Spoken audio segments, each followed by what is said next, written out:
Oi pessoal, sou Helena Gueiros, sou fisioterapeuta e psicomotricista e trabalho com o modelo da IR Floortime, inclusive no campo da educação, né, dentro de escola. Eu hoje vou falar para vocês um pouquinho sobre o trabalho de inclusão do aluno autista e, assim, eu queria começar falando que eu não vou sair falando de um monte de estratégias e do que fazer, porque na verdade a coisa mais importante para você incluir esse aluno é você desenvolver um olhar de observação para quem é esse indivíduo. Então a gente precisa entender a complexidade do aluno autista.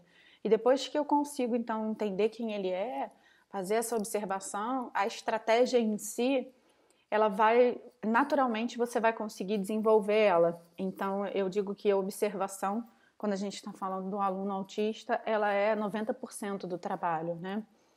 Então, o que eu preciso levar em consideração quando eu tenho um aluno autista? Eu preciso pensar em 3 grandes áreas, né? A primeira seria em que momento do desenvolvimento esse aluno está.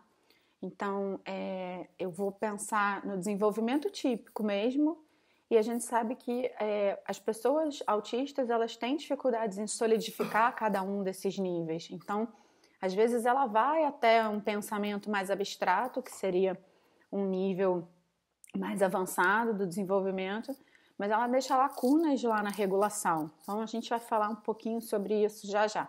Eu vou linkar para vocês que níveis são esses que precisam estar na minha cabeça. Então o primeiro nível é o que a gente fala de autorregulação. Então esse aluno ele tem a capacidade de se regular frente às informações sensoriais do ambiente. Ele capta tudo, ele consegue mesmo sobre algum estresse se manter calmo e atento às demandas, ou ele tem uma crise emocional ou uma crise sensorial. Então esse é o primeiro nível que eu vou ter que identificar.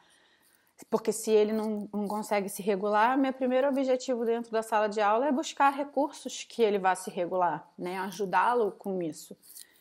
Ele engaja, então ele consegue criar novos vínculos afetivos. Com quem que ele consegue criar novos vínculos afetivos? Com os adultos, então quer dizer que com os professores e com os outros profissionais, ou com os pares, né? Que se ele for pequeno com as crianças, se ele for um adolescente com os adolescentes. Que tipo de vínculo ele consegue? Ah, não, ele consegue com os adultos, mas tem mais dificuldade com os pares. Ou ele consegue com todo mundo, ou com todo mundo é difícil.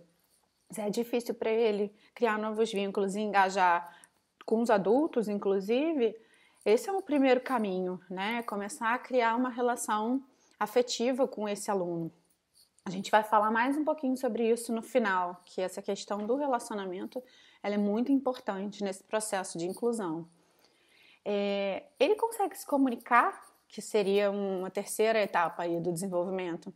Como que ele se comunica? Eu preciso também entender isso, né? Ele tem intenção, ele mostra as intenções dele, então se ele tiver uma interação com os colegas, ele mostra aquilo que ele quer, ele consegue organizar as ações para mostrar, então ele é intencional, ele consegue se comunicar.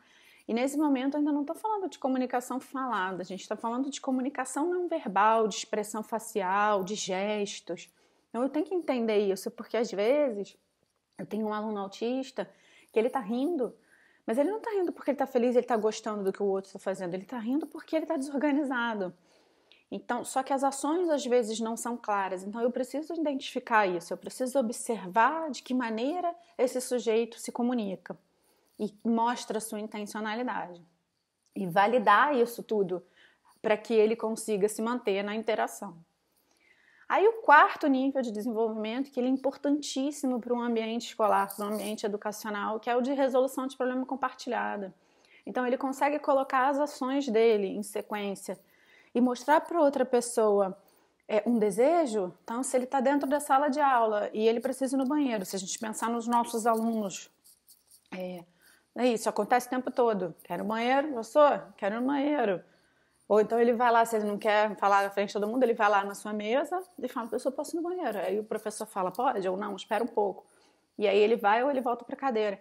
Então, para ele fazer isso, ele teve que colocar uma série de ações em sequência. Ele teve que controlar a regulação dele, porque ele estava com vontade no banheiro. Ele teve que se organizar, mesmo com esse fator estressante, e ir até você ou dar um sinal de que ele precisava ir no banheiro.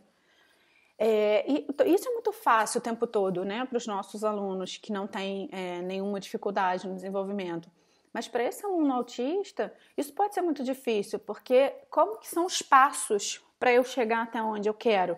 Então, para ele, até ele pensar, como é que eu vou chegar lá no professor para falar que eu preciso sair, para ir no banheiro, para beber água? Ou então ele até consegue organizar os passos, ele está indo, mas aí no meio do caminho alguma coisa aconteceu, alguém gritou, alguém se levantou para pegar alguma coisa e aí ele já se perdeu.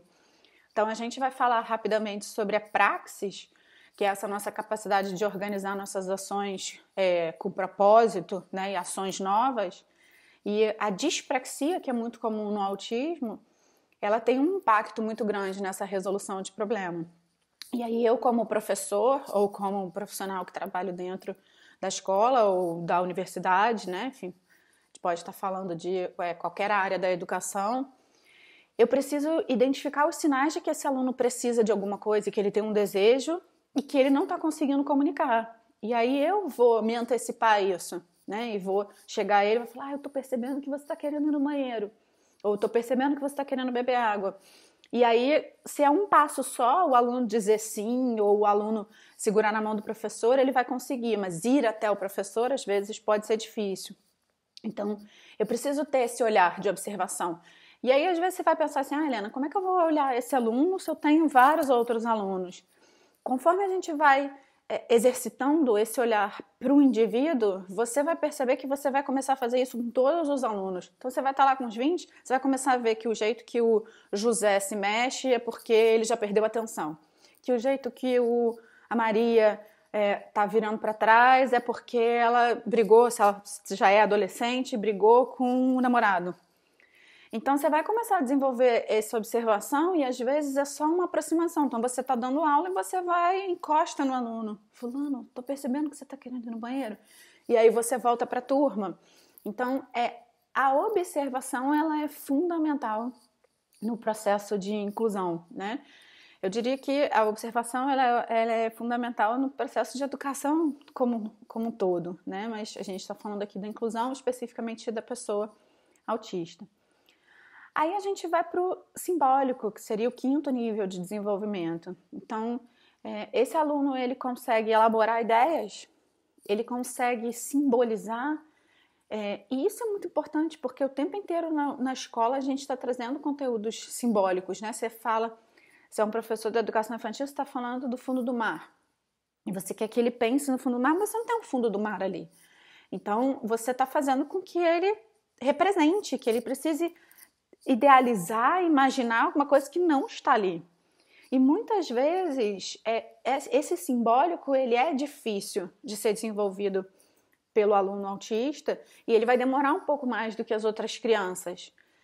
E aí eu preciso ter um tal concreto, né? Se eu estou falando de fundo do mar, eu preciso ter um desenho, eu preciso ter um vídeo, eu preciso ter um peixe, eu preciso ter algo que ajude ele a conectar, né, aquilo que você está falando com o real ali para ele. Então, isso é muito importante a gente ter na cabeça. Por quê? Porque, às vezes, o comportamento inadequado, o comportamento que não é o que a gente espera dentro da sala de aula, ele acontece por uma falta de significado. Eu estou dentro de uma sala, o professor está falando de fundo do mar e eu não estou acompanhando esse fundo do mar porque eu não consigo essa representação. E aí eu tenho agitação, eu levanto, às vezes eu choro, mas não é porque eu estou desregulado sensorialmente ou emocionalmente, é porque eu não estou entendendo aquilo ali que eu estou fazendo. Então a gente precisa ajudar trazendo o concreto para que aquilo tenha significado para ele. Eu não vou precisar fazer isso o tempo todo, né? O que a gente espera é que esse aluno ele vá conseguindo desenvolver e que você vá tirando muito dessas adaptações, né? E nem todos os alunos autistas vão ter toda a dificuldade com o simbólico, né? Lembra que no início eu falei que em alguns que eles têm até o pensamento abstrato, eles conseguem conectar as ideias, mas eles têm falhas nos níveis mais de baixo, mais de base.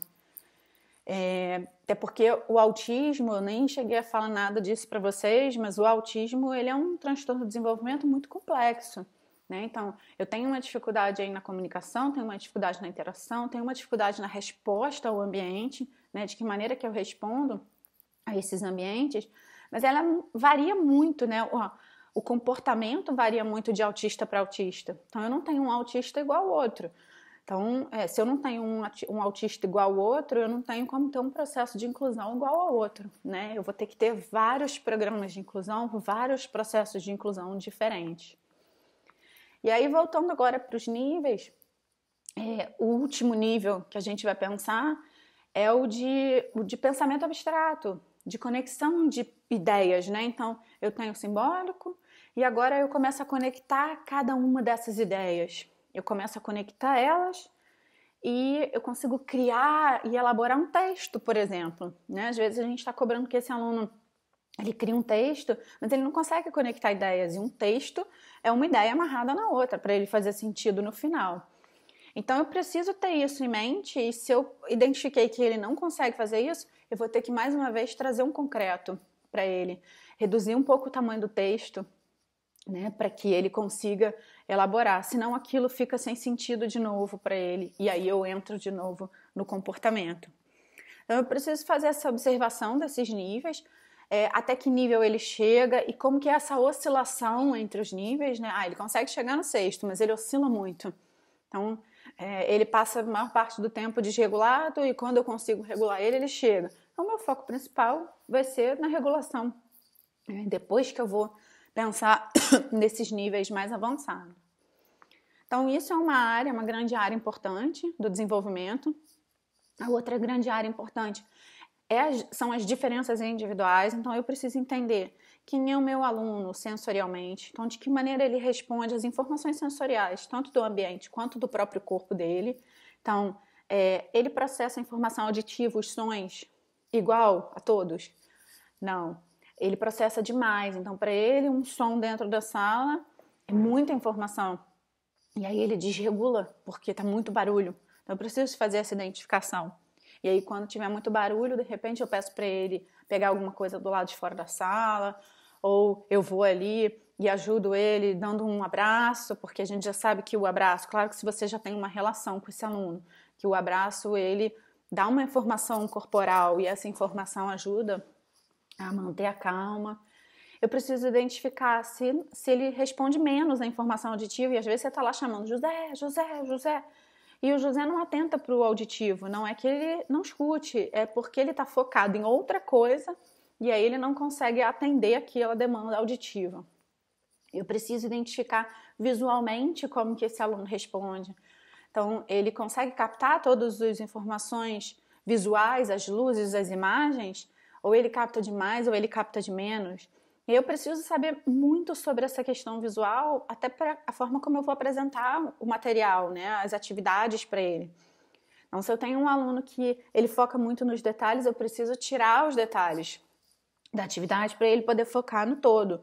Se eu tenho um aluno que não consegue perceber detalhes, eu tenho que pensar em letras maiores, por exemplo, porque senão ele vai olhar aquilo ali, é como se ele olhasse e não visse. E, de novo, eu estou falando do processamento sensorial, tá? Esse aluno que tem dificuldades sensoriais, ele não tem problema nenhum auditivo, então ele não é surdo. E esse que tem dificuldades visuais, ele não tem problema nenhum na visão, né? É do processamento. Ele vê, mas ele não consegue processar aquilo. Eu tenho que pensar no cheiro também, como é que esse aluno processa o cheiro, eu tenho que pensar no gustativo, eu tenho que pensar no tato, né? É difícil para ele, se alguém encosta nele, é difícil para ele tocar superfícies com diferentes texturas e materiais com diferentes texturas. E se eu identificar isso, eu vou ter que adaptar a forma como eu vou entregar a atividade para ele. E também eu vou ter que conscientizar o entorno de que esse não é um aluno que eu posso, de repente, encostar nele, né? Senão isso pode desencadear uma crise de desregulação. Eu posso ter o contrário também, um aluno que goste do toque, do tato, e que toque tudo, e que inclusive toque as pessoas. Então também preciso fazer essa identificação para fazer essa consciência e ajudar esse aluno também a entender o que ele pode tocar, que horas ele pode tocar, tá? E a gente também tem que pensar nas informações do próprio corpo dele, né? Então, ele percebe o corpo no espaço, que a gente está falando da propriocepção e do sistema vestibular. Então, eu vou ter alunos que têm uma necessidade de movimento muito grande, porque esses registros aí do próprio corpo, eles estão alterados. Então, é um aluno que eventualmente eu vou precisar dar mais informação para ele, né, de uma maneira organizada. Então, às vezes é um aluno que está muito inquieto dentro da sala e que talvez ele precise sair e fazer alguma coisa que ele se movimente, né, ou que ele seja seu ajudante dentro da sala e que ele possa, em algum momento, se movimentar dentro da sala, senão vai ser difícil para ele ficar sentado numa cadeira o dia todo, né? Então, eu vou ter que identificar essas questões sensoriais. Dentro do I, a gente também vai ver a questão da dispraxia. Então, esse aluno consegue organizar ações com propósito. Quantos passos? Então, o tempo inteiro na sala de aula, a gente está demandando organização de ação com propósito e novas. Eu preciso entender quantas. Eu sempre uso esse exemplo da educação infantil. A professora chega, são pequenininhos, pega a sua agenda na mochila e bota aqui em cima da minha mesa. Isso é muito simples, mas para uma criança que tem uma dispraxia, isso pode ser muito complexo, porque ela processou o comando, aí ela foi colocar em prática. Aí quando ela chegou na mochila dela, ela já se perdeu, ela já não sabe mais o que ela tem que fazer. E aí a gente acaba falando muito para ela o que ela tem que fazer. Vai na mochila, pega a sua agenda. E não é por aí, né? Eu ficar dando todos os comandos. Eu preciso quebrar essa sequência de ação, né? E dar um comando de cada vez para que ela consiga fazer de maneira autônoma, né? Não eu ficar ali, que eu acabo no final fazendo para ela. Então tem que cuidar dessa questão da praxis. Eu tenho que ver a questão de postura. Será que essa criança tem alguma alteração postural, uma dificuldade de manter a posição do corpo, né, para uma ação? E aí essa dificuldade de manter a posição do corpo para uma ação, ela impacta inclusive na questão do sentar, né? Ela vai ter dificuldade de se manter sentado para prestar atenção no conteúdo.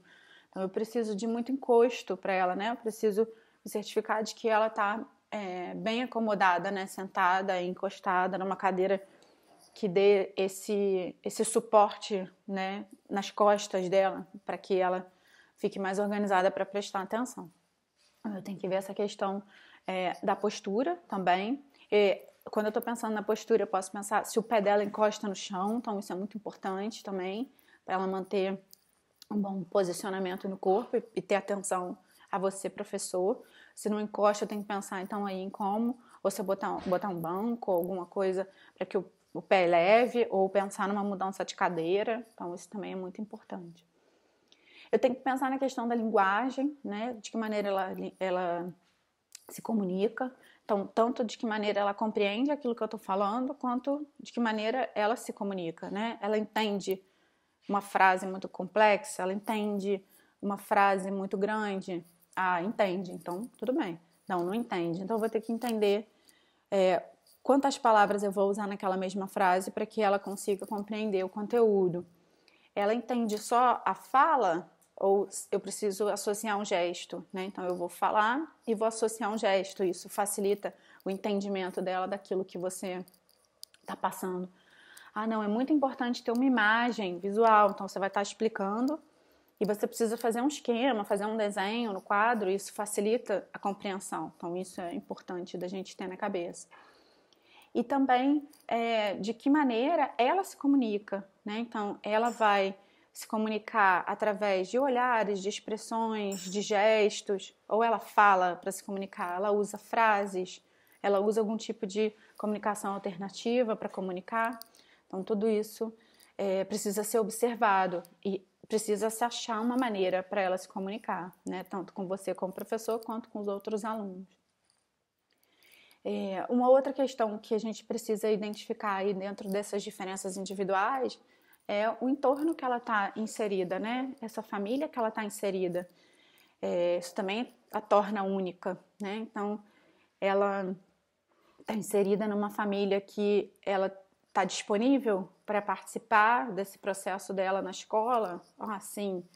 Então, eu sei que vai ter muita conversa com essa família. Ou não, é uma família que não tem todo esse tempo para estar ali. Aí eu vou ter que pensar numa outra maneira de como que esse suporte vai ser dado para ela, né, em casa. Então vou ter que ter isso na minha cabeça. E a parte mais importante, que é a do relacionamento desse aluno com você como professor, né? Então, eu antes de dar qualquer demanda para o meu aluno, eu preciso me certificar de que ele tem um vínculo afetivo comigo, né? Porque o aluno autista, ele vai responder muito melhor a quem ele faz vínculo, né? A quem ele tem vínculo. Então, minha dica é que a primeira coisa que você faça quando você receber um aluno é crie um vínculo afetivo com ele, crie um engajamento com ele. E aí a forma de você criar vínculo e engajamento é você seguir o interesse desse aluno. Então, em algum momento, você tente trazer aquilo que esse aluno gosta, quais são as paixões desse aluno, né? Para depois você dar a sua demanda, a sua agenda para ele. Então, assim, eu acho que esses 3 pontos, eles são os mais importantes, claro que não são os únicos, né? Que quando a gente está falando de inclusão, a gente vai falar de adaptação de material, adaptação de mobiliário, adaptação da nossa maneira de agir. Então, tem muitas coisas a serem faladas, mas eu acho que essas 3 grandes áreas, acho que é o ponto inicial para a gente começar um processo de inclusão eficiente, né? E efetivo. Então, é isso. Muito obrigada. Agradeço aqui também o pessoal do Congresso, da organização, pelo convite. E fico aí à disposição se alguém quiser me mandar algum e-mail ou tiver alguma dúvida. Tchau!